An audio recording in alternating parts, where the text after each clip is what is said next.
Kia ora koutou whānau. Welcome back to another edition of Big Hero News. Kia ora, Chewy. Good evening, Pat. Oh, good evening, sir. Good evening. And I love to Pat, count.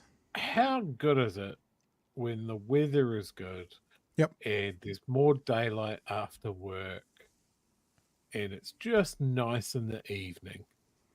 I miss this stuff.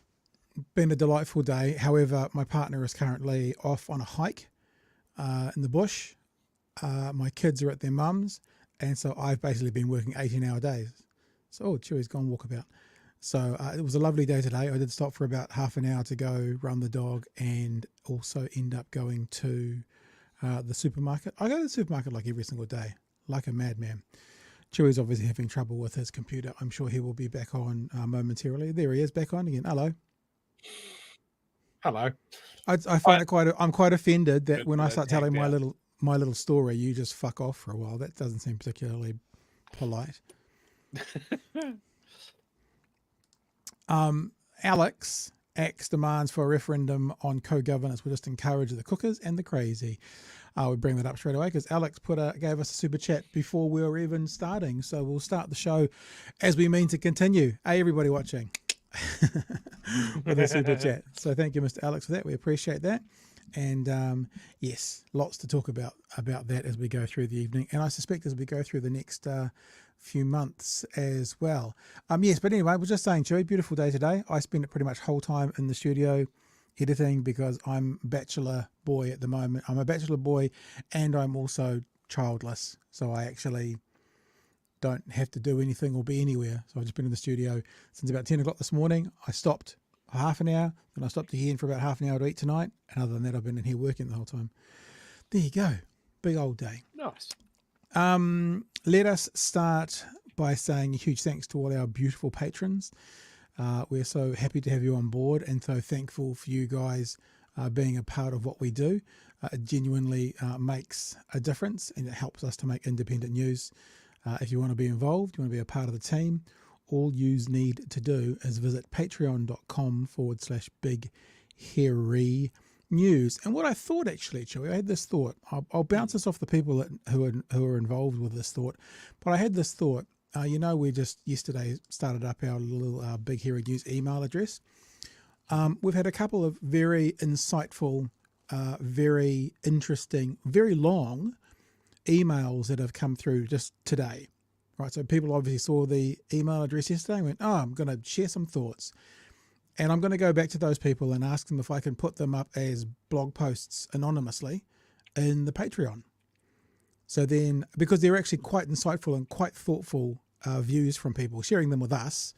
And I thought that's what I can start to do. If anyone has a interesting, insightful, thoughtful idea, and I'll ask permission always, I might share some of those on the Patreon amongst a bunch of other things we do as well. Just a thought. That's what I might do. What was the email address there again, Pat? Let me just read on the bottom of the screen as it's going past. BigHearingNews@gmail.com. BigHearingNews@gmail.com. Nice and easy. And if you want to be a part of our Patreon team, there it is. That's what it looks like. You can go in there and we put up early conversations there. So like when I record a conversation with someone, say at midday, it goes straight on to Patreon. Other than that, all the live stuff goes straight out, and the short edits go to YouTube and Twitter and stuff as well. So thank you. Appreciate you guys being involved. And if you do have anything you want to share with us, anytime. Apparently Gmail is open 24/7, Chewy. I thought it used to shut down at like 9 o'clock each night. Crazy. But goes all the time. BigHearingNews@gmail.com. Right. I was going to be silly and do like BigHairyNads@gmail.com, but then I thought, marketing, branding. Nads. Why are people talking about lettuce in the chat? What have I missed? Something very, very interesting, obviously. Lettuce-based chat in this economy. A lettuce-based chat. Right. I want to talk about a bunch of stuff today. One of our topics is not necessarily a news-based topic. It's more of an opinion-based topic. And that'll come up later on in the show. I want to talk a bit about when people make assumptions. And look, I thought about this today and I thought about doing this tonight, and I thought, actually, I do that as well. We all do it, right? When people make assumptions based on one tweet, one interaction, or one, let's say interview. We're talking about us here as well. One conversation. And it's becoming very prevalent at the moment around information around Gaza and Israel. You say one thing, and people make the decision based on who you are, what you believed in the past, etc., etc., etc., etc., etc. Now, mea culpa, I think all of us have done this at times. I mean, honestly, if I see one tweet about, a story from News Hub about the parents of the gentleman from Dunedin who died from the vaccine, and that's the only tweet I see from someone, I do the same.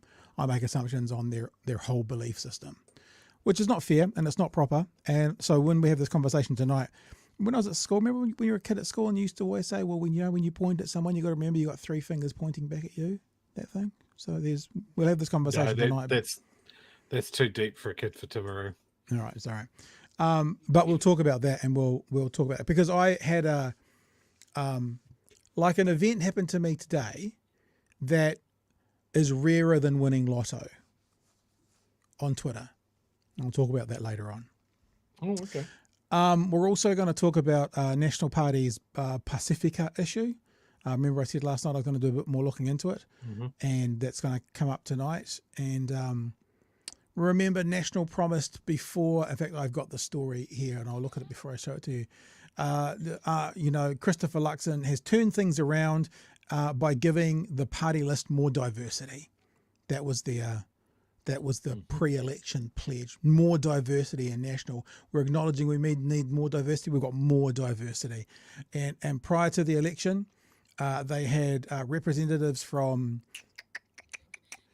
Maori, Indian, Cook Island, Samoan, Korean, Filipino, Tongan, and Chinese backgrounds were on their list.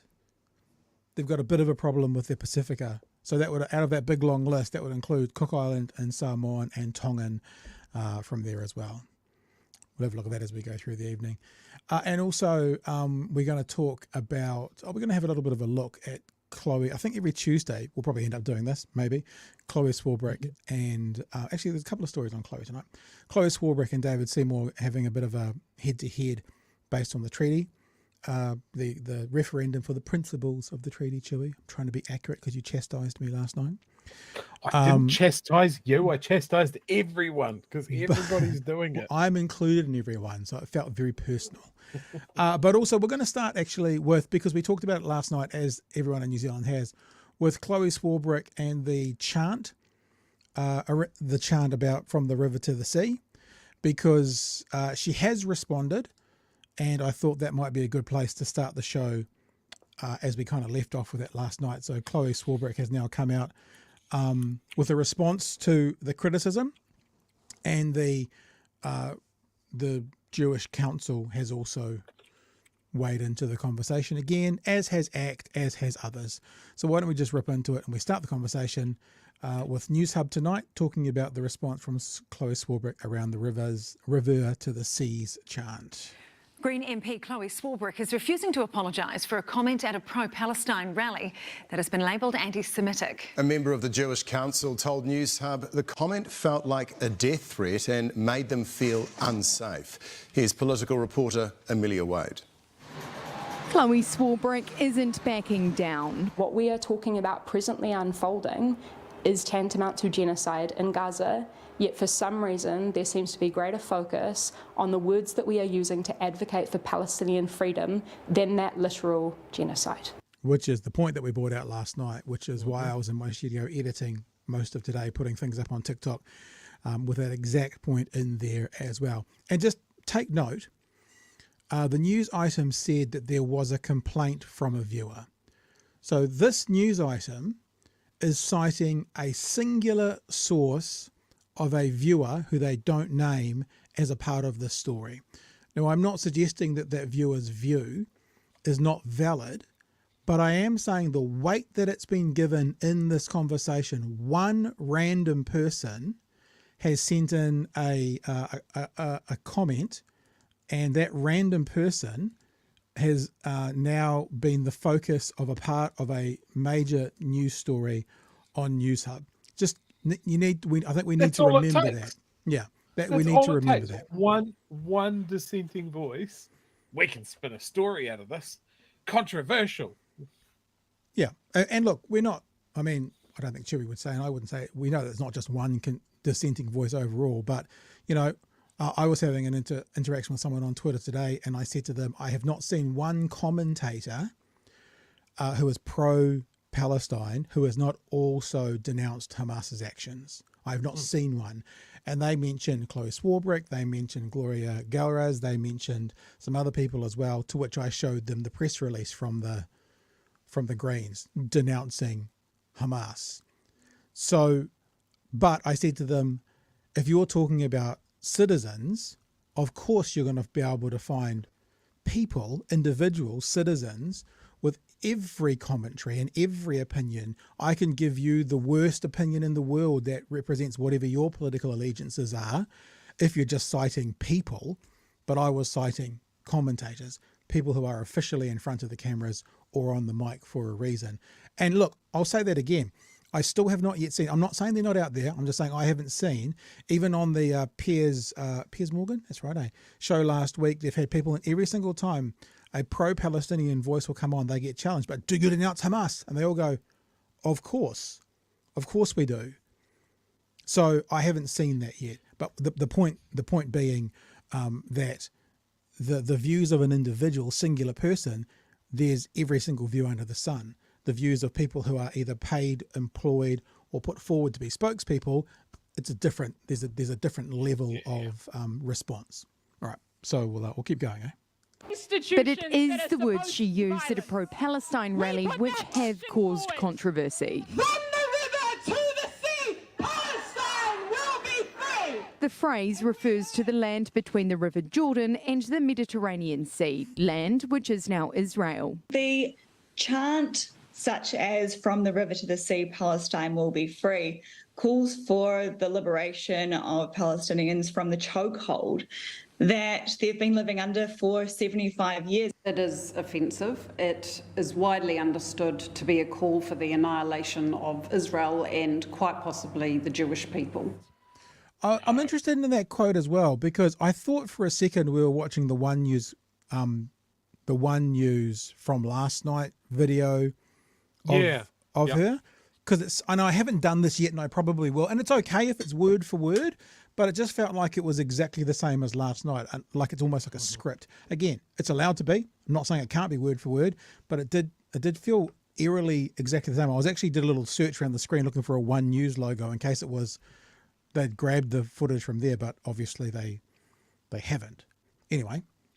News Hub's been contacted by another Jewish person concerned about Swarbrick's use of the chant. From the river to the sea, Palestine.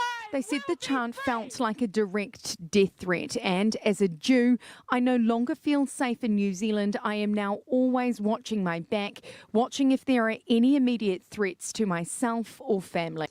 I want to say a couple of things. The first is, of course, if someone feels in danger, that's a terrible thing, right? Honestly, it is. I don't understand this, though, from two frames. Maybe my ignorance here, if I was walking through the Octagon in Dunedin, from looking at someone, I wouldn't know if they were Jewish or not. Like, I wouldn't know of the 7,000 Jews in New Zealand, Israelis, Jews, because they may be Israeli but not have a Jewish belief. I wouldn't know who one was.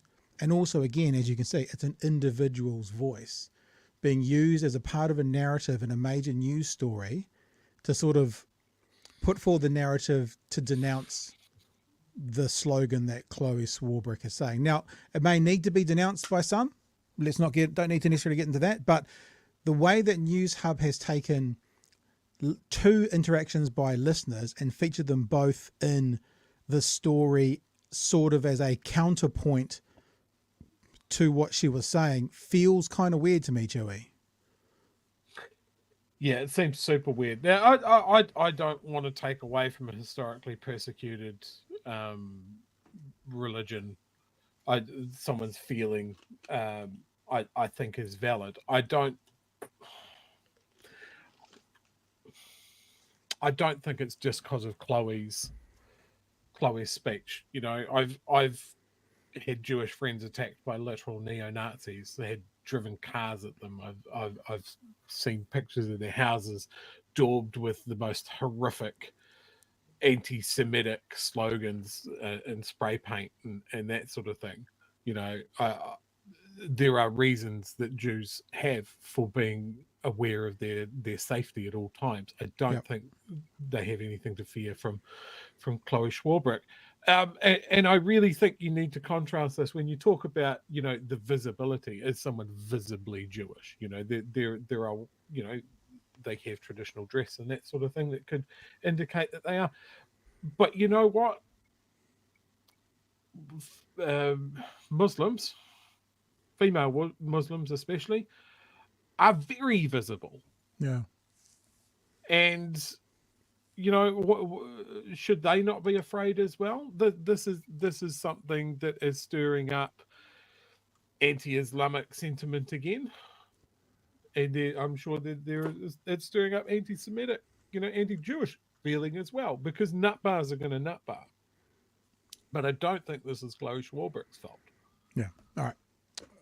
This has got about 50 seconds left to it. They want Swarbrick to resign. What is your response to that? My first response would be that I take my lead from both Jewish and Palestinian peace activists. The ACT Party wants an apology. But they won't do it again, and they're sorry for doing it this time. I think if David Seymour should be spending his time doing anything right now, it is calling for a ceasefire. It is calling for a return of hostages. I think it would be great if there was a ceasefire.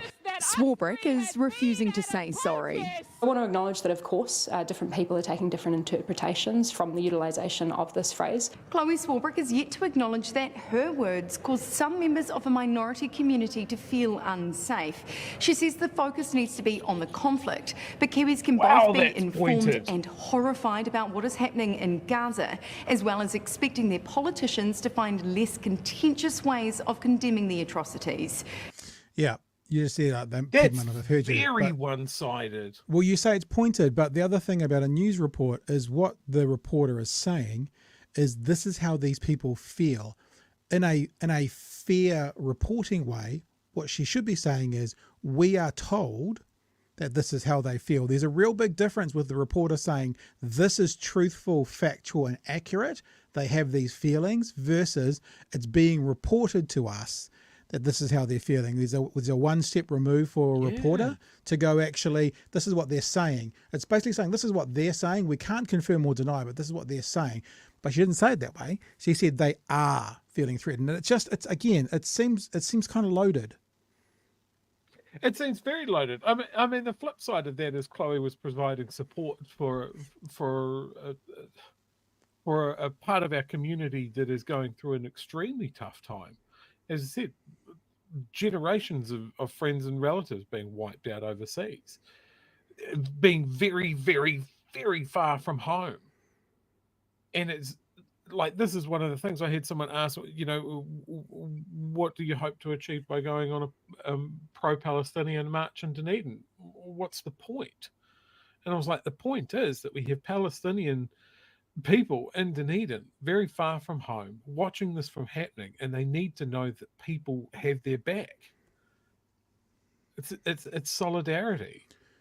The other thing what we just heard was it was not clipped as in to be avoided, but the position that Chloe Swarbrick took, which I think is the most important way that she's explained what she's meaning or where her position is there must be an immediate ceasefire and a release of hostages. That means Israel's got to stop, Hamas has to stop. So that's actually what she said in that, and that's the most important thing. I do want to just stop quickly and look into this idea about singular individual commentators as well. So I'm going to show you some stuff through tonight's show that's been happening on my Twitter feed in the last sort of day or so. Because, you know, to also say that, you know, Jews are feeling unsafe, I'm wary at making generalizations based on an opinion from a person, even if that person says to represent a group. So here's something. So because if you did that, then there's no question, if you took it based on the fact of one person, that I am anti-Semitic.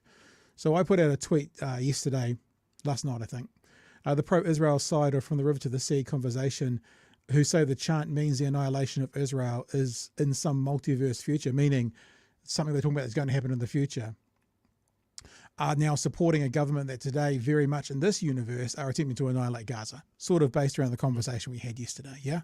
So they're worried about the chant and the words and they find it offensive, and look, I'm not going to challenge that. You might find it offensive, but there's still words that you're offended by, and you're not overtly saying I'm offended by 4,000 dead children in Gaza.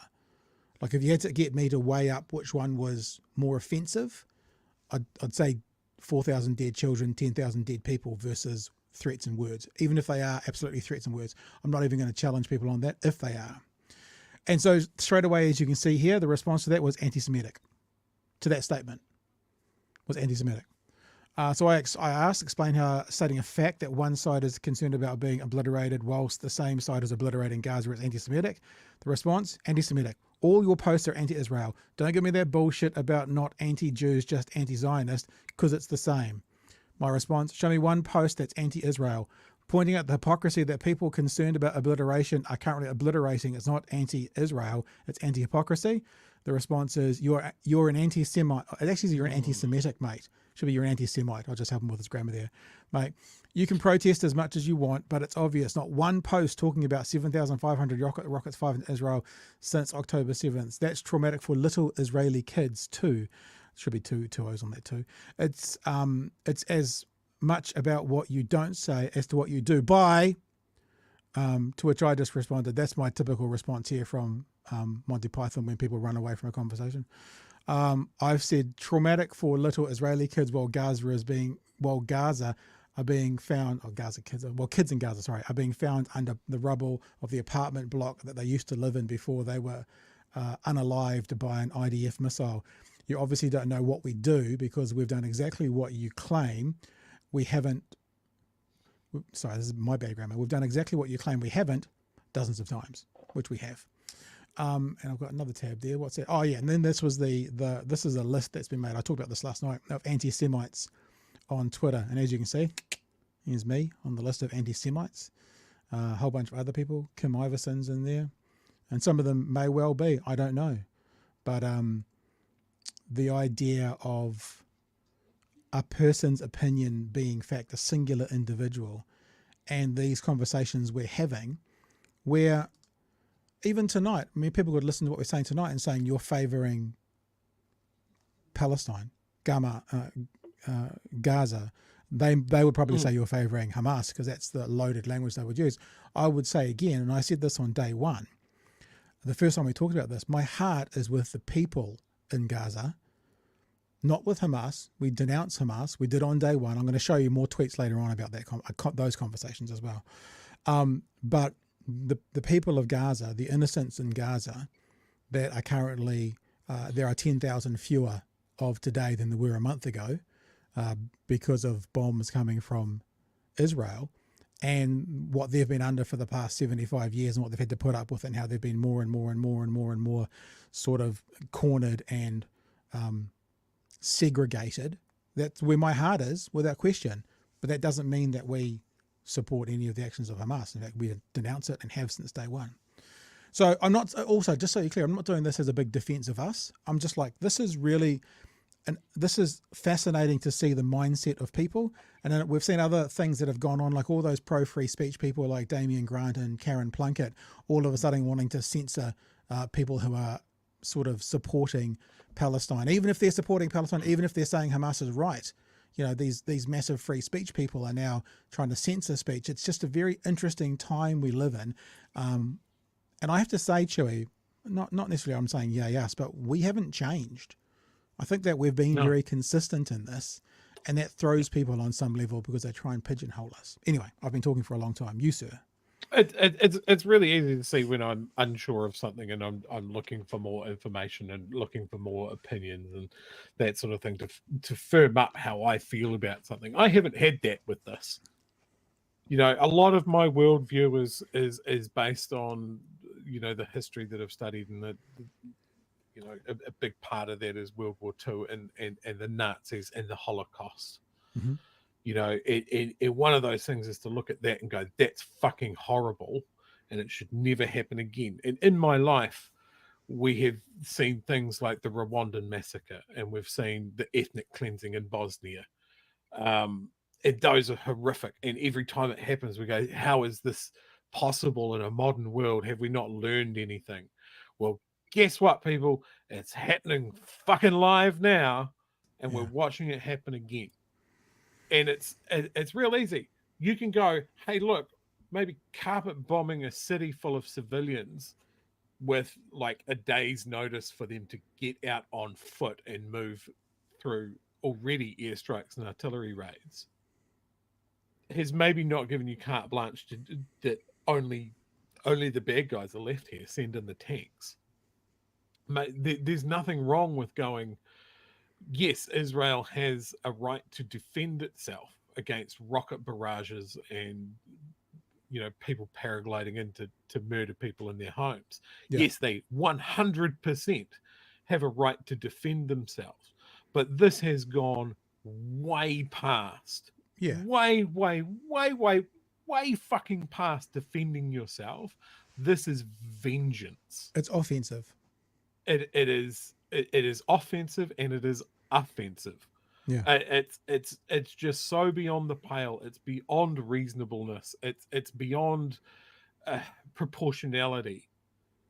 When you've got 10,000 people, more than that now. It was 10,000 people yesterday, half of them kids. In a week, when that's more than the civilian deaths in Ukraine after 2 years. Yeah. It is beyond disgusting, and criticizing that and criticizing the actions of Israel and the Israeli leadership is not anti-Semitism. And do you know that the Palestinians are the Semitic race as well? Yeah, that's the thing that drives me nuts. It's not just Jews that are the Semitic races. Arabs are as well. It's bonkers, but it's just criticizing the state of Israel and its leaders and their actions is not criticism of Jews everywhere. It is criticism of the people that support this massive overreaction. All right, Chewy's dropped out. Massive overreaction. We will agree with that. Let me say big thanks to Anakihi. Anakihi, I guess criticism of Australia is racist if criticising Israel is anti-Semitic. Criticism of Australia is racist if criticising of Israel is anti-Semitic. Well, yeah, I guess you could say the same thing, couldn't you? Criticising the New Zealand government, what does that mean? How does that flow on into it? I think part of the kind of the area of the overlapping Venn diagram is the Jewish religion and the Israeli people. That's probably a part of the whole thing, and there's a very big overlap. But I guess you could say, I don't know, what's the most Christian country in the world? The USA? Is that still? Or maybe, let's say Spain. It's less controversial. Criticising Spain is not necessarily an attack on Catholicism, even though Spanish people are pretty much all Catholic. But they seem to be able to separate them. Even criticising the actions of the organisation of the Catholic Church is not a criticism of Catholicism. It's the organisation, not the belief. What I'm going to do is I'm going to just flow on straight into the next conversation, because I was just talking a bit about some of the stuff that was happening on Twitter. So let's just keep going on this conversation, because what I've been doing is I've been putting up messages and tweets and stuff through the day, you know, that I've been thinking. So I have a little brain fart and I have a think, and one today, which was why it's so difficult to get a supporter of Israel to not only say Hamas attacked the music festival and that was an act of terror, right? Agreed. I agree with that. That's what I think. But also acknowledging that right now Israel is committing war crimes by bombing residential apartments and ambulances. I've had people respond to that seriously without lying by saying things like, what war crimes? It's like, I've just mentioned them. Jesus. But that is still out there. Except one of the things that happened today, speaking of Jesus, so this is a tweet I put out at 5 o'clock tonight, and it says this: Jesus, I just had two people make assumptions about me and my beliefs. I challenged them and they both apologized and withdrew their accusations. What the hell is happening? People being civil on Twitter? Am I in the upside down? I know, it's madness. And I wanted to show these to you, and this is going to flow into the conversation, and love to get your thoughts on this, people. Remember, you could even email us if you've got some thoughts about this idea of people making conclusions. And look, like I said at the start, I've done this before. I know I have, based on one tweet, one word, one conversation, you know, all these things. So this is a thing that happened today. So I put out a tweet that said, it's interesting to observe that the people who complain that they're often incorrectly labeled Nazis are also right now often incorrectly labeling many as anti-Semitic. And then I got into a conversation with this guy, Matt. And Matt talked about glossing over 710, which was the attack in the music festival. And I said, who's glossing over the events of 710? Do you know who we are and what we do? Have you seen any content? If not, maybe you want to check your sources before making any accusations. So he says this, just been through your feed, no stories at all condemning the atrocities that I can find. A lot of condemning Israel for the supposed bombing of the hospital and proof that it wasn't a rocket after all. To which I responded, pity you think most of my commentary is on Twitter. You should check out the dozens of hours we do a month on YouTube. Then you'd know who we are and if various criticisms are accurate or not. Here's one, for example, although the follow-up mightn't be to your taste. And that was the one where one night we talked about the BBC reported that the rockets seemed like they came from within Gaza, and the next night forensic architects talked about the rockets were coming from the area where Israel was based. So it was actually us doing both of them. And then I said, also, you didn't look very hard, as I spent 2 minutes scrolling back to October 31st, where I said, quote, the atrocious acts of Hamas when they brutally murdered innocent festival goers. This is when you retract and apologize, in case you're wondering. Then I said also, actually, I've even tweeted today that, quote, Hamas attacked the music festival was an act of terror. So he says, I haven't seen any of your anywhere on Twitter, and it's all over my Twitter feed. And he has come back saying,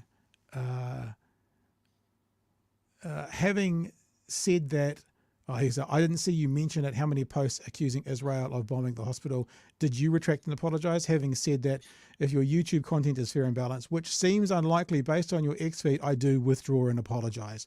My time wasn't allowed to trawl through your whole content, to which I invited Matt to come and watch tonight. So if you're watching, Matt, kia ora. Nice to have you with us. So he withdrew and apologized. So there's one. Then something else happened, and I'll have to show you.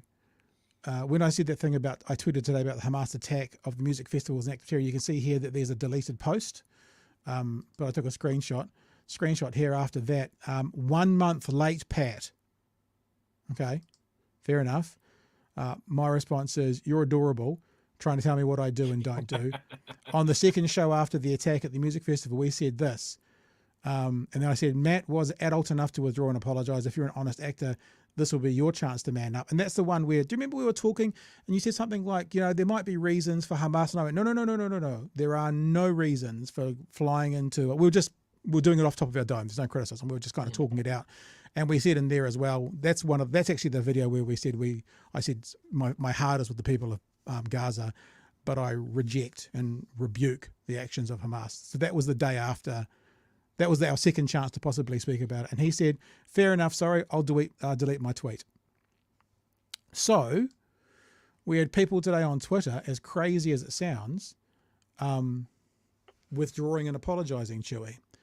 And Madness, don't believe it. I know, it's crazy to think. But the other thing about it, and this is the thing that sucks more, right? The thing that sucks more is that I probably spent half an hour of my time today on that Twitter stuff, and I don't normally do it, but I'm like, no, fuck you guys. You know, cast your aspersions. Now I'll prove you wrong. Now back down. And they did, to their credit, so I give them credit for that. But it did make me start to think about when we make these assumptions. So these people have made their assumptions based on a singular tweet without any history as to who I am or who we are or what this is. And I just wonder, do we just go, nah, they're never going to know, let's not worry about it? Or do we put time into going, actually, you're wrong, look here? Like, do we waste our time doing that or not? And that's the question I was kind of left with at the end of the day.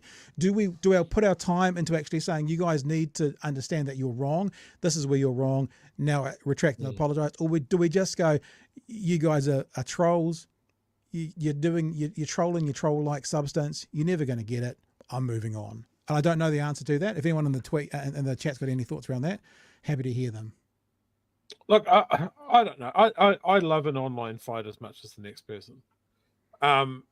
And I love an honest discussion as well. Like, I'm happy to move my position with a convincing argument or the right evidence, but it doesn't happen. Like what you've got, we've all said it's fucking lightning in a bottle. Someone comes in hot, accuses you of something, and then you're going, well, look, I could provide all of this evidence. This guy wants me to run and present the evidence and put the links there and go back through my Twitter feed, find this, that, and the other thing. And then I'll do all of that, and then he's still going to turn around and call me a fucking Nazi. Yeah. Or, like what Gareth said, it's also a lot of work. It's a lot of work to justify tweets to one Twitter jerk. Yeah. It's a lot of work. And you know what's much easier? Insulting the guy's mum and then blocking him. So I mean, when people talk about, where's the art of debate gone? Like, that's the thing. People will get away with so much more on social media than they would if you were having a discussion over a beer. Yeah. And that's what people sort of equate it to, right? Is like suddenly and I'm not saying that society depends on a threat of violence, but you're much more measured in your response face to face, because the person might just reach across the table and slap you. But online, there's no fear. You hide behind a handle. It's not even your real name. Who knows where you are? Yeah, that sort of thing. And people just go off the chain, and you can't debate, or it's very hard to debate something with a little bit of nuance. Yeah, of going, well, look, I don't support Hamas, but I know where they came from. I understand why they're there. Yep. It's not saying I wholeheartedly agree with all of their actions and causes. It's fucking nuts. But that's what you'll get. You get pushed into a binary corner. The other thing is you can't convince everybody. And like I don't, you guys know this, you know this too. I don't often actually interact much on Twitter. It's because I've got more things to do. Maybe it's because I'm home alone at the moment. That I've had a bit more time to look at it, which I haven't really had because I spent the whole day in the studio. But I wanted to give you an example of the other extreme, right? Which is sometimes people, no matter what, they just refuse. So this is another interaction. Same tweet. Both statements are true that, there was an act of terror by Hamas and that Israel is committing war crimes. Chloe and Golraz, to name two. That's because so this is a response to when I said I don't know of any pro-Palestinian commentators who haven't denounced them. And this person said Chloe and Golraz, to name two. When Phil Twyford tried to bring it up at the Free Palestine rally and pointed out Hamas atrocities, he was booed off the stage. I'll keep looking for you. So he's already mentioned one person that did do it, which was Phil Twyford, because he said he did do it when he was booed off the stage. And then he mentioned Chloe and Golraz, to which I went to the statement they released, which says the attack by Hamas on Israeli civilians was unconscionable and constitutes the gravest of war crimes. So it's as easy as that. And I do feel like now people are just choosing to be ignorant. Like when someone said to me, and I nearly said, are you being serious? But I didn't bother interacting. When someone said to me on Twitter feed today that what war crimes, they actually asked that question. I'm like, people are just being willfully ignorant. And it's a little bit like, I don't know, it's this tribalism we have. It's actually okay to say that your side has done something bad. It's actually appropriate to say your side has done something bad. And we've had this conversation numerous times about ideology versus intelligent debate. An ideologue thinks they're always right. An ideologue thinks their side's always right. We know by human nature, we know with an ounce of intelligence that we're not always going to be right. Sometimes we're going to be wrong. So if you're always supporting the same cause and you always think they're right, sometimes you're going to be wrong. And it's fine if you are, if you are on the side of Israel, or if you're Israeli, or if you're Jewish, to support Israel, to support the Jewish state, to support Jews in general, and still go, fucking war crimes at the moment. You can actually do both things. And I've got something to play for you because I love Talkback, and the best Talkback host in the world's name is James O'Brien from LBC in the UK, and I'm going to play you something shortly. But before I do that, Chewy, you got anything else you want to wrap up with about this part of the conversation? I like that chat about ideology. You know, I've spoken on the show several times about how important like Anzac is to me and that sort of thing. But right when this kicked off, one of the things that I pointed out is that our soldiers overseas did some horrific things in Palestine. You can't acknowledge one thing and be a big fan and you know, it be hugely important to your makeup and that sort of thing.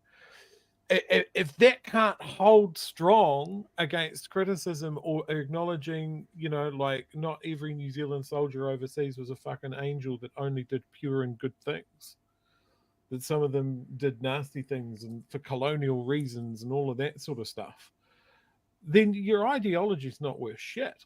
Like you can sit here, like I 100% believe that the state of Israel deserves to exist, that the Jews need a homeland and that sort of thing. It gets real fucking murky when there's someone else living there. It gets real murky when they're using apartheid laws in Palestinian areas. They're forcing people from their homes and giving them to random Jewish people that have come from Brooklyn. That's real muddy. And it can be a nuanced thing. And you can sit there and hold, if you can't hold two thoughts in your head at the same time that perhaps run counter to each other and just thrash that out, then you need to get out of the pool. Yep. That's the only way anything ever changes. And the clip... I saw a comment in the chat there, you know, you never trust any Israeli. That's bullshit. You know, there are people in Israel that go to jail because they don't want to serve in the IDF, but they don't believe what the IDF stands for. There are people protesting against this now. There are people outside Netanyahu's house now calling for his resignation. You just can't tar. You know, it'd be the same if you went all Palestinians support Hamas. You can't prove that. It's demonstrably wrong. You can't do that. If you can't have a bit of nuance in your discussion, you're just on such shaky ground. There's a protest happening, I think, at the Statue of Liberty at the moment, and I believe one of the speakers there is a literal Holocaust survivor, was in the camps, who is speaking on behalf of Palestinians. So it kind of brings me across to the next part of this conversation as well. This guy is James O'Brien. If you don't know of him, you should look him up on YouTube. He's the best talkback host in the world. I'm a bit of a fanboy of James O'Brien. He's just spent 7.5 minutes talking with a woman about Gaza and Israel. He's just spent the time where she's been talking about compassion for the people of Gaza, and she's been saying all the pro-Palestinian marches end in violence, to which he debunked and took her argument apart and actually had facts and figures to say how that wasn't the case. And she also said that no Jewish person would ever attend those marches. It was too scary, to which again he debunked her and he took her apart and he said, you know, all these people who were actually Jewish people who were standing up for Palestinians within those marches as well. And they get to the end of the conversation. This is what you just said, Chewy, the two ideas. And what I've just said about you're either fully supportive, 100% for us, or you're 100% against us. And how, in reality, we should be able to support something and still criticize it when necessary. So she's been spending a good amount of this time talking about she has compassion for the people of Israel and the people who are marching are violent. Right, that's a bit of the background to the wrap-up of this conversation. Let me play it for you. Just before you go, where is your expression? I know you would avail yourself of this opportunity, your compassion for the people being killed in Gaza now. Absolutely. I said that straight away. I said that earlier on. I said I do not want to see any innocent civilians, and it's horrific, and it's heartbreaking, and I read an article. So would you call for it to end then? I would call for Israel to do whatever it can to But you can't have it both ways, can you? It's called self-defense. Okay, well, that's not called compassion then. and they've No, that's notified fine. all the residents to move. We got there in the It end. is compassion, of course there is compassion. Well, no, because the people marching are calling for a ceasefire, and you're calling for it to continue, while claiming that, while complaining that that other people aren't being compassionate. So the people calling for the killing to end are the angry ones, who are causing fear, and you calling for it to continue are the compassionate one. Do you see where you've ended up, Anna? No, but No, Israel you could have probably don't, do you? There you go. There's the he's I mean, like, he's the art of talkback. He's brilliant at. But the point being, that's an example of not being able to hold those two positions. That she's a supporter of Israel, but yeah, you know, bomb away, do whatever you want. It's like, it doesn't work that way in life. And that's what we're seeing when we're talking about these free speech people who are free speech, or don't say that. I don't like that, so you can't say that. As people have been saying in the text, you know, free speech for me, but not for thee. Free speech on our terms. It's the same sort of thing. And I'll say it again. I mean, I'm not trying to big up us, but one thing that people won't be able to criticize us off is we're consistent. You know, we walk and chew gum. I've got that. This is a present I got from the lovely Chewy and his wife. Look, the sign here. We walk and chew gum. You've said that so much we had to get it down. So that's what we do, because people are like, I mean, I kind of got a shiver up my back. One of my tweets I put out today, the Free Speech Union liked. It's like, you guys aren't. That's weird. Yeah, you're not free speech. But what I was saying was what we believe, or what I believe, and it's consistent. And then when they show inconsistency, it feels a bit weird that it feels like they're kind of trying to bounce off the back of what other people are saying around speech, and about, you know, I think it was the tweet about the people saying we shouldn't be called Nazis are the ones currently calling people anti-Semites. It was that tweet, and they liked it. I'm just like, you guys, this is not who you authentically are. It's just not who you authentically are. So I don't really know what to do with this conversation, to be really frank with you, but I just thought I wanted to have it. I wanted to show you guys some stuff, and to go, you know, to our detractors out there. I never say come at us, because I don't want conflict. I know Chewy does, but he's off Twitter now, so I'm guessing I'm the only one who gets come at. And maybe the lesson here, okay, so maybe this is it. Maybe the lesson here for me, you guys can take it on board if you want, is not to judge or assume based on one interaction. I've done it, you know. I see one tweet about an overreach by the government or a mandate, and I go, oh, yep, I know who you are, I know everything about you. Because even if you're right, even if it's accurate, the assumption you make, you just take a couple of points of evidence. Get 2 or 3 points of evidence before you make a decision. I'm speaking to myself there. Anyway, anything else for that, Chewy? I mean that's what we've been conditioned, right, over the last 2-3 years, right? As sometimes certain buzzwords or trigger words will just tell you all you need to know about a person, right? You know, someone calls Jacinda Ardern a tyrant. I probably don't need to look into anything more than that. I'm happy to put it. But yeah, there's maybe not with that particular example, but there are other things where you can go, oh, someone's talking about government overreach or something like that, and you go just a little bit too far. But yeah, more points of data added to your position, stronger position. All right, anything in the chat we want to throw out there? I have started a couple of things. I'm not sure how relevant they are. You have a look at them, and while you're looking at whether they're going to come up. Oh, here's one. Okay, give me a sec. Jackson Media.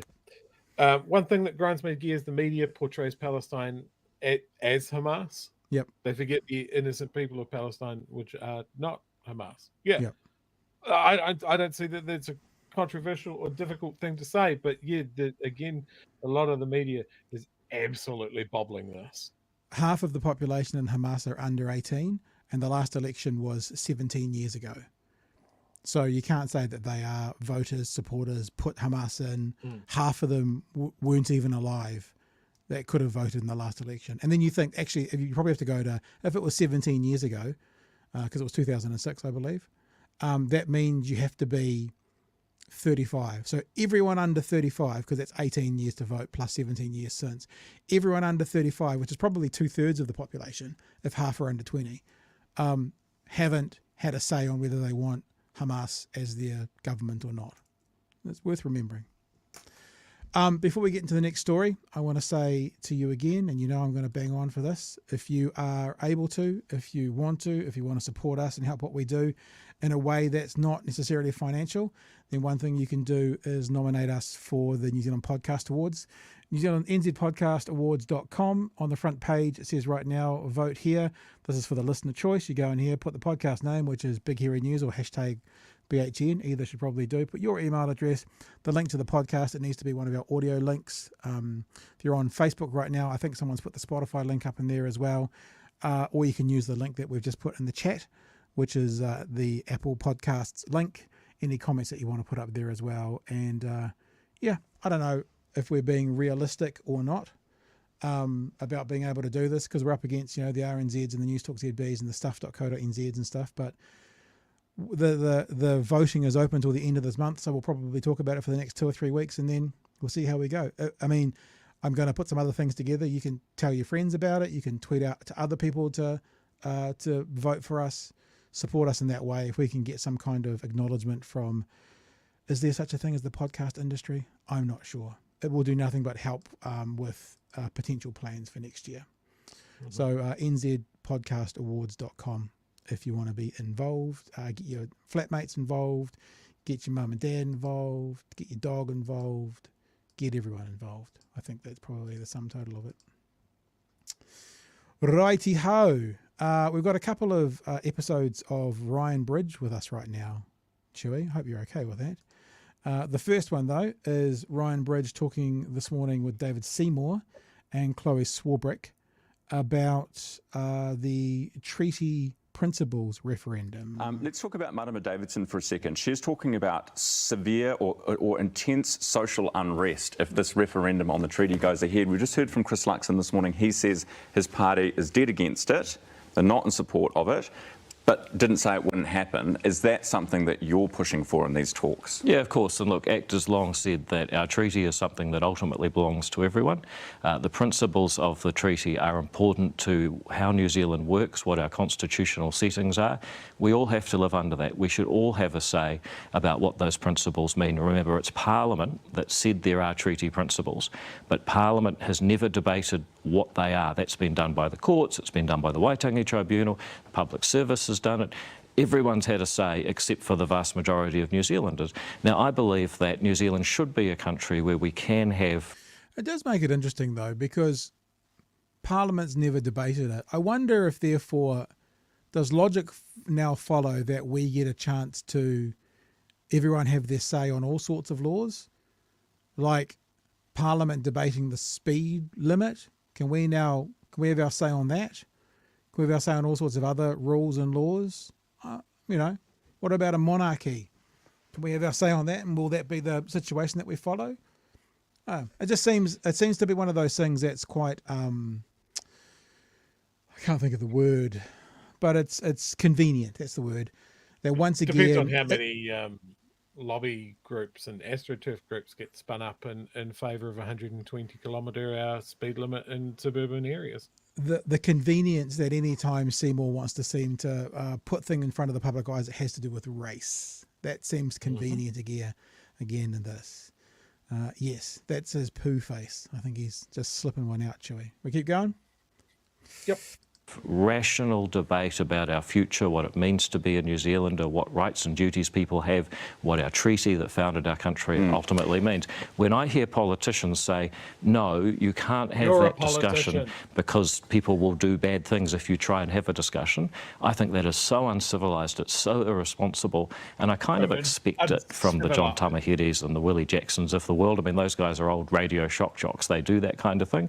But to hear it from the Green Party, first from James Shaw, which was a real surprise, now from Marama Davidson, I think that's irresponsible, and I think the Green Party should actually say, no, we believe in rational debate and discussion. We will discuss why we disagree, not threaten that somehow there's going to be some sort of unrest.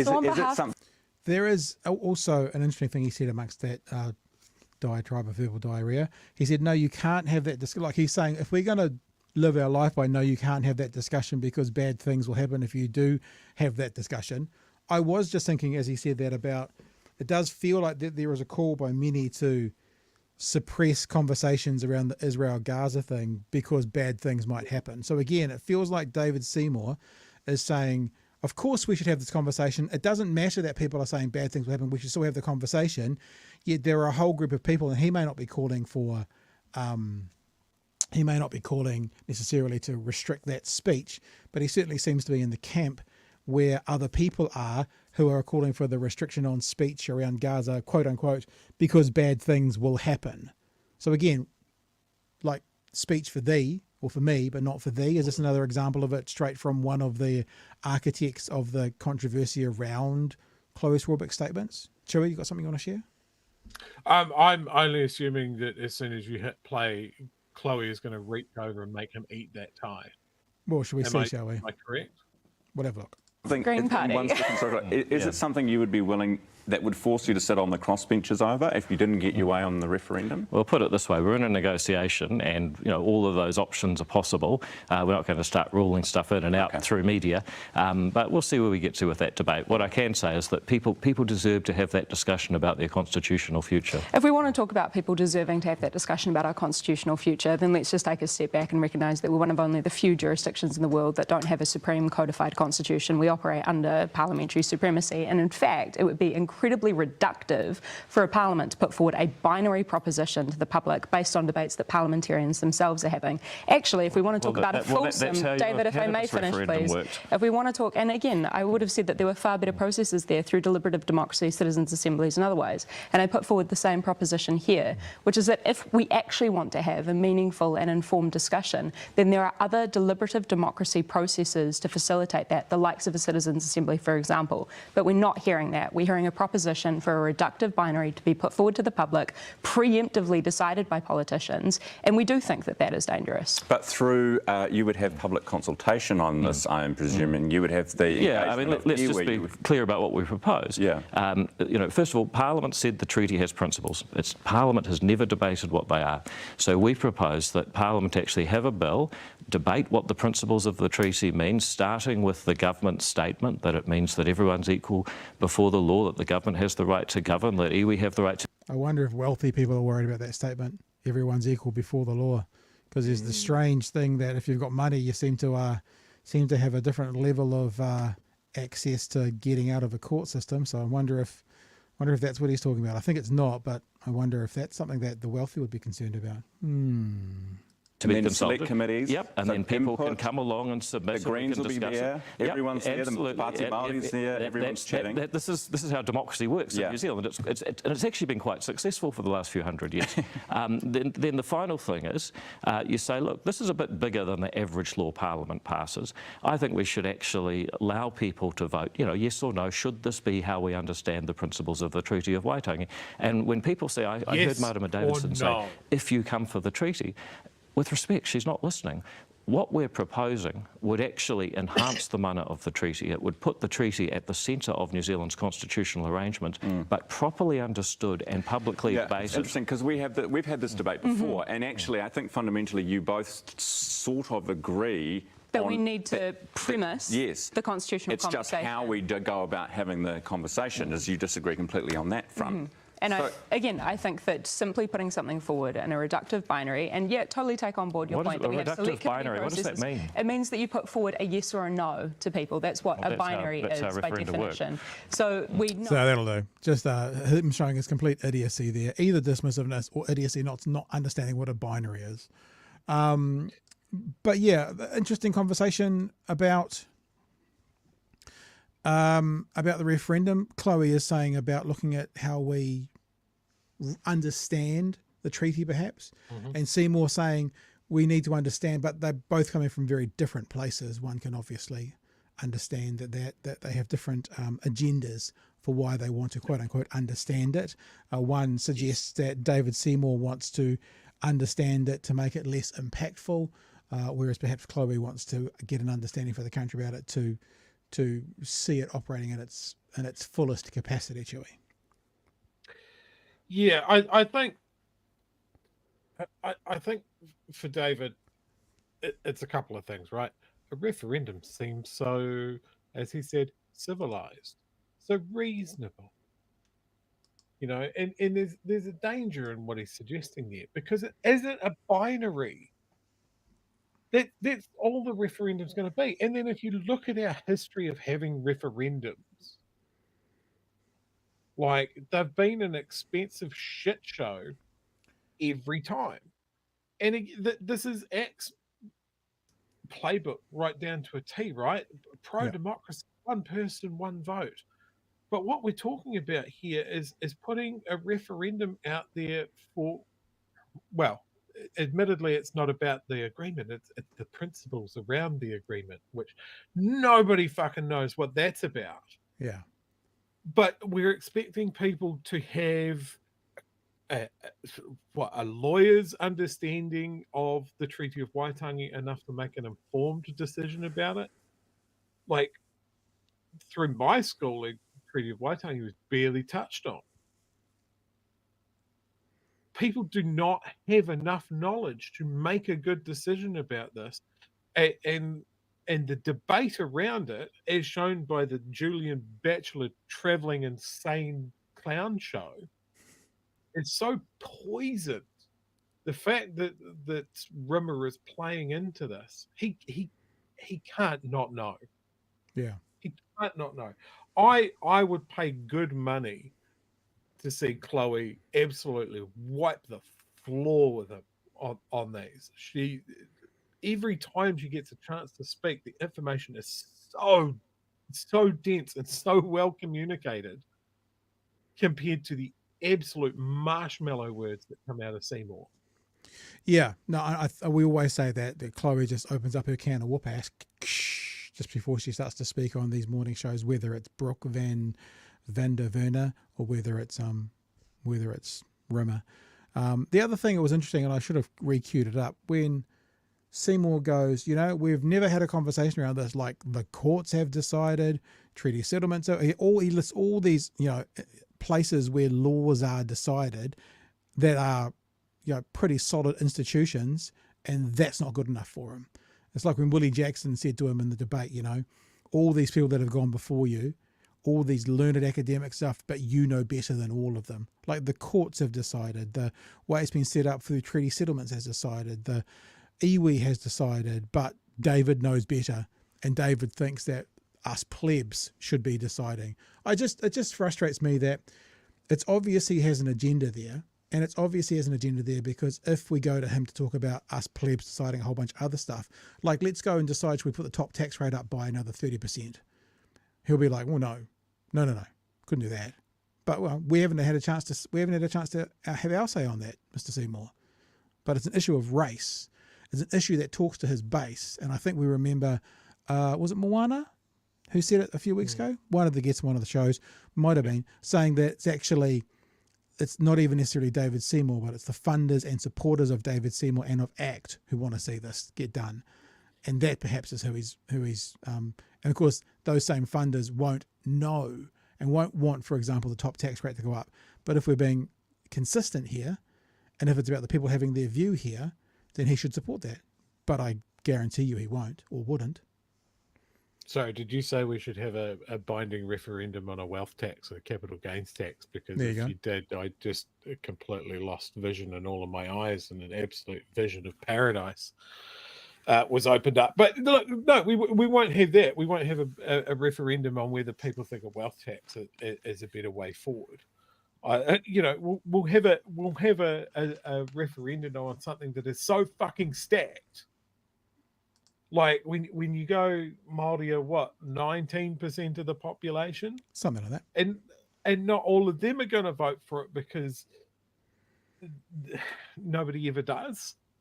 It's ridiculous. It's a founding document, and it's the basis of 40 years of negotiation. Like, since they really started reevaluating and the settlement process and all of that sort of stuff for what was acknowledged to be, yes, there was an agreement. Yes, we fucking ignored everything for about 80 years and absolutely raped and pillaged and didn't fair deal and ruined your language and, you know, all of that sort of thing. And all Seymour wants to do is draw a line in the sand and go, right, now we're all equal. We're all starting at the same place. Isn't that fair and equal? And But- it's not. But what he's not saying is that quote that we use often is for those that are privileged. Equality feels like oppression. So what he's not actually saying, what he's saying is you guys down the bottom, you need to be equal with us. But what he's not doing is equaling the people at the top, because they'd have to come, in theory, they'd have to come down. So he's not actually doing that. He's basically saying you guys at the bottom, because let's face it, Māori are the bottom in so many social statistics. You guys shouldn't be given those extra benefits. We want to have it equal for everyone. But he's not saying to those at the top, the wealthiest, the most privileged, the people with the most access, the people with the best benefits, he's not talking about them getting to lose their benefits. I don't mean, wins benefits. I mean just their advantages that they have. So it's actually not, he's not talking about equality. What he's talking about is taking away anything from Māori in particular that may help Māori with a hand up, or that may be owed to Māori through a contractual agreement.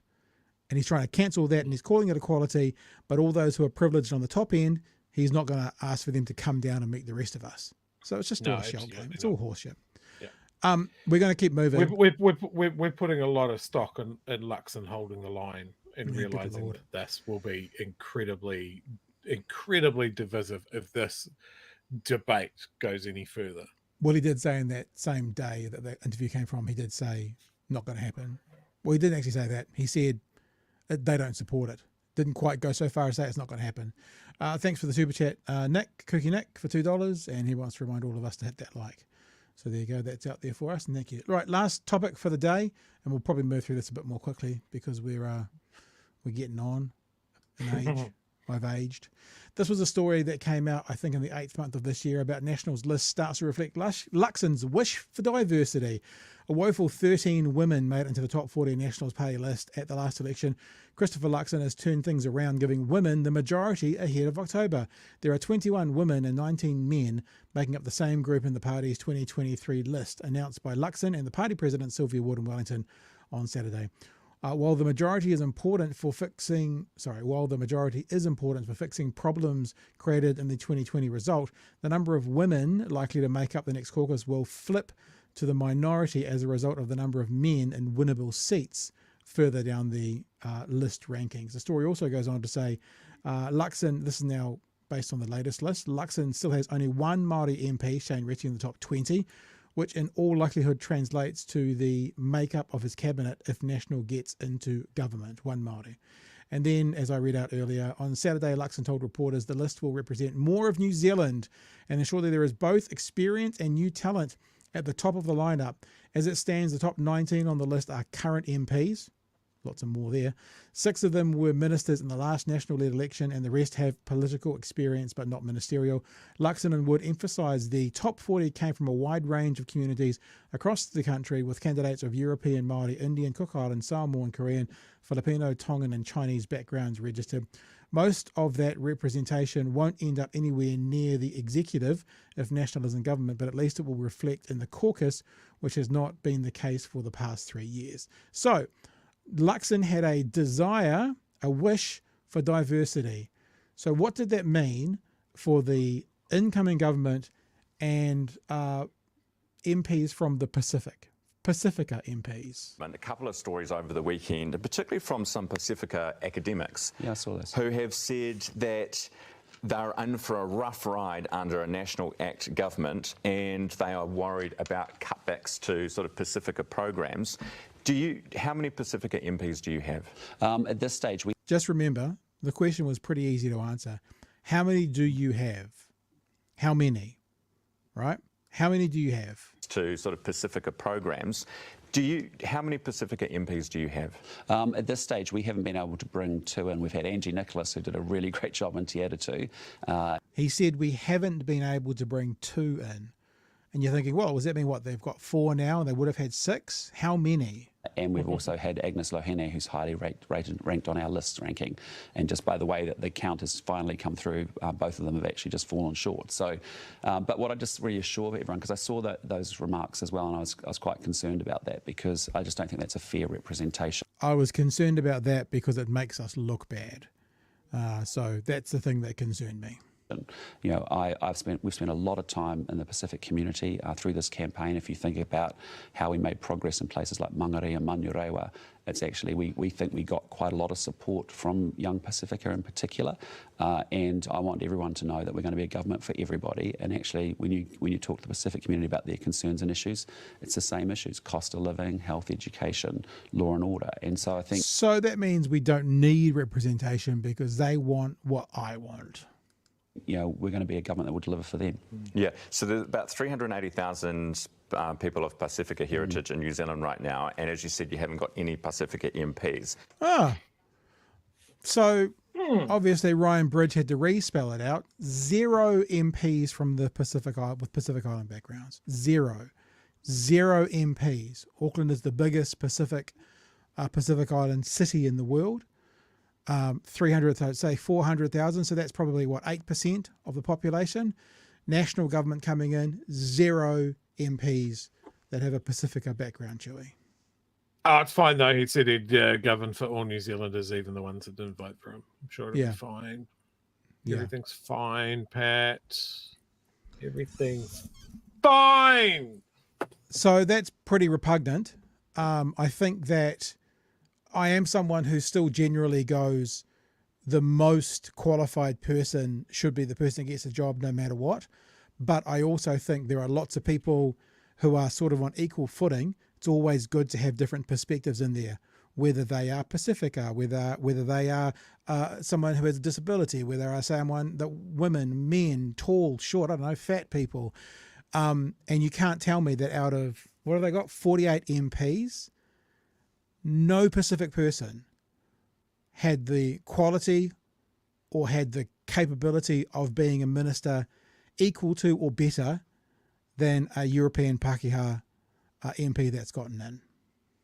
It's not possible. It's not logically possible unless there's only one way that it's possible, which is almost worse, that the Pacific community doesn't support National to a point that their candidates are so bad that they shouldn't be there. No, I don't think that is the case, but that would be the only logical reason as to why it would be okay for them not to have at least one token Pacifica MP, Chewy. I love that when parties always talk about, hey, look, it's always on merit. And then you end up with just white men. It's like, yeah, okay, cool. But the only way that your opinion has merit, your skills have merit, is your rapper. So if they still keep a minister, that he was asking that conversation as well about the Ministry for Pacific Peoples, and he said that it's not National's plan to get rid of it. Obviously, it's ACT's. So what that means is if they have a Ministry for Pacific Peoples, there is going to be someone with no experience of being a Pacific person who is going to be the minister for that and running that. It'd be the same as having, women's ministry run by a man. You know what I mean? It's like I just don't understand how this isn't a bigger story right now. Mm-hmm. I don't get it. And I mean, how long is it going to take for us to just say National duped the country? They duped enough people to get in, and nothing's changed. Maybe they should just get rid of the Ministry for Women and the Ministry of Pacific Affairs and just bring in the Ministry of Chris's, Craig's, Dave's. Maybe they don't need a ministry because they're already so well represented. Yeah. It just, I'm not about representation for representation's sake. It's not how I roll. But you can't tell me out of 48 people who are going to be National Party MPs, you can't tell me that there aren't really high quality, good people of Pacific origins that could easily be equal to or better than some of the people who are getting in. And if you've got a white male getting in, and you've got a candidate with a Pacific background who is equal to or better than that candidate, then that's how you get diversity. You don't necessarily leapfrog people who are less qualified than the person underneath them, but you can't argue. You can't tell me that there's not people there who are at least as capable, if not more capable. So it's revolting. It's just the worst of the worst. Honestly, it really is. It's so disgusting. Yeah, it's poor thinking as well. Like every time you add a different point of view into your decision making process, your decisions get better. Like that's just how it is. Like there's so many examples of that. Like what was the thing that I read once? It was about safety in cars. You know, when they started developing seat belts and airbags and stuff like that. And they're like, yeah, we're massively improving safety. You're massively improving safety for the people you tested it on, which were generally men. Women with a different physiology and a different spread of weight and height and that sort of thing didn't fare so well with those early safety attempts, but the men were fine. You know, things like there was a study done in air conditioning in American office buildings. Mm-hmm. Absolutely perfect temperature for men. Yeah. Typically felt as absolutely freezing for every woman in the building, but because men didn't wear matter. suits and have jackets. But when the decision-making process is all that point of view, everybody goes, "This is great. We're all in agreement. Smooth sailing." And then you find out it's not. And I mean, this has been my problem with parties like National as well, because you're not going to get a point of view from someone that has been, on a benefit, or who has been in a working class style job, who has been a renter with a shit landlord, and that's why they don't speak for those people, because they don't know. That's why you had Erica Stanford believing that, as long as you do the vacuum, you can get your bonds back. You have never had a landlord that wasn't your own parents. All right, Whānau, we're done for the night. It's been good to spend another one with you. I'm just looking at Bomber's show from tonight. We might do a bit of a review on that tomorrow night, because the write-up I can see says a loud verbal brawl over Chloe Swarbrick tonight. ACT criticised Chloe for pro-Palestinian chant was a topic that they covered off on Bomber's show tonight, so I'm sure we'll have a look at that tomorrow night. Sounds like a bit of fun. Might even see if Bomber wants to come and have a chat with us about it as well. Especially because there's where you've got Damien Grant sharing all his, non-hypocritical views on stuff. I'm sure that'll be it. Damien Grant, that's convicted fraudster Damien Grant? We talking about the same Damien Grant? I believe right, so. Yes. Gotcha. I believe so. I'm going to leave you with two things, Pat. Yep. I'm going to leave you with a comment that didn't make it through the filter. I think this is directed at the two of us. Okay. Listening to white men castrate themselves is embarrassing. I don't know how you guys look in the mirror. I use my eyes. Yeah. I don't look in the mirror. I'm too busy banging your mum. I forgot. Saying something nasty about their mothers. That's right. I forgot. Sorry. Yeah. You got to say it. And this, so some of you in the chat are aware of this. I saw you talking about it at the top of the show. For those of you that aren't, there is the the coalition cauliflower. Will it last longer than the negotiations? This is a live stream you can look up if you jump on YouTube. Coalition cauliflower. So here we are at day 4. Yep. All right. Very good. Well, it's not a coalition yet. Surely that should still be on day 0. Well, no, that's the negotiations.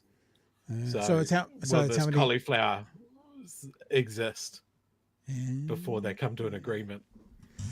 All right. We're done. I'm done. I'm tired. It's a good night. Thanks for being with us, everybody. We'll be back in tomorrow night from 9 p.m. for another edition of Big Hairy News. Everyone be safe. Make sure you go vote for us if you have. Make sure. I mean, that sounds arrogant. Please, if you would consider going to vote for us at the New Zealand Podcast Awards, that would be great. We'd appreciate that. All the details are in the... If you don't, I'll put you on a list. Description. I get put on lists all the time, so don't be so scared of it. It's okay. All the details are in the write-up to this video tonight. Thanks for being with us. Bring a friend tomorrow night, and we'll catch you from 9 p.m. I think we're done. Hooroo. Hooroo, team.